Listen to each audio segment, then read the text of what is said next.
पंडू में कच्ची और मेरे ब्लॉग में आपका स्वागत है। पंडित जी सात वचन सुना रहे हैं हमको, सुन लीजिएगा।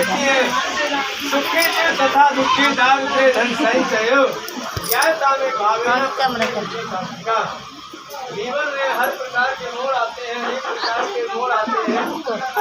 कभी सुख आता है जीवन में तो कभी दुख आता है। तो इस तरह की परिस्थिति में पार्वती मैया कहती है, हे भोलेनाथ, आप हमारा साथ नहीं छोड़ेगा।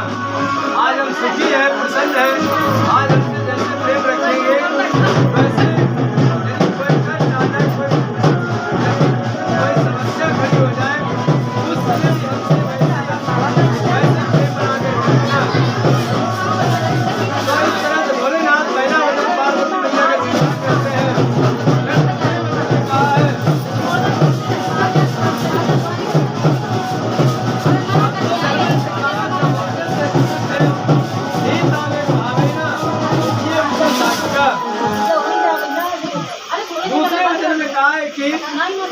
अर्थो धर्म से कामच। अर्थ कहते हैं पैसा को।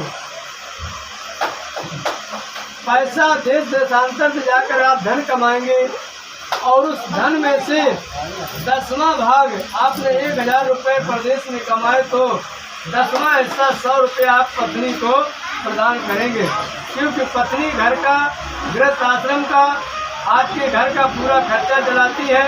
खर्चा मतलब आप जो कमा के देते हैं उसी चलाती है, कोई अलग से नहीं।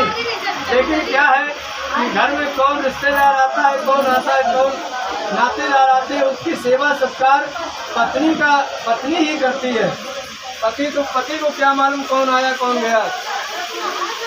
तो जितने नाते रिश्तेदार आते हैं उनकी आवभगत सेवा सत्कार सब पत्नी करती है। तो उसकी सेवा के लिए 10वां हिस्सा पत्नी को चाहिए। धन होगा तभी तो सेवा सत्कार होती है।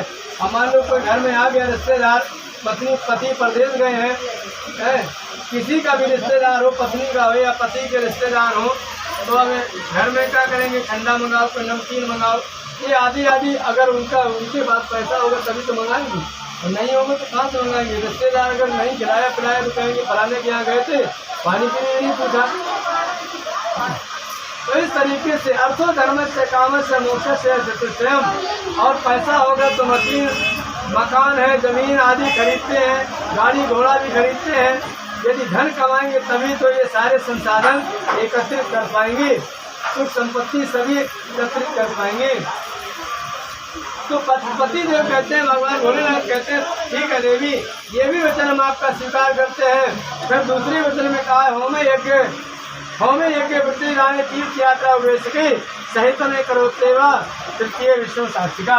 तीसरे वचन में कहा है कि होमे यज्ञ वृत्ति जाने, अर्थात आप हवन करें या किसी भागवत में सम्मिलित हो या कहीं तीर्थों में जाएं। चित्रकूट जाते हैं लोग, गंगा स्नान करने बिठूर जाते हैं, हरिद्वार जाते हैं, काशी बनारस वृंदावन आदि जाते हैं तीर्थों में घूमने के लिए। तो पत्नी कहती है कि पतिदेव, यदि हमारी भी जाने की इच्छा हो तो आप हमको भी ले करके जाएंगे, आप अकेले नहीं जाएंगे। अगर किसी भागवत कथा में सत्यनारायण की कथा करानी है तो आप हमको भी जो है तो साथ में बिठा करके आप ये कथा करवाएंगे। इस तरीके से मतलब कहने का जो भी पुण्य कार्य करेंगे या तीर्थों में जाएंगे तो आप हमको शामिल करके और गांठ जोड़ करके गंती बंधन करके ये पुण्य कार्य करेंगे। तो भगवान भोलेनाथ कहते हैं, ठीक है देवी, ये भी वचन हम आपको स्वीकार करते हैं और इससे विष्णु भगवान साक्षी हैं। फिर चौथे वचन में कहा है कि बाला से वृद्धावस्था संभवी या तो एक भावेना चतुर्थ विष्णु साक्षिका। चौथे वचन में कहा है कि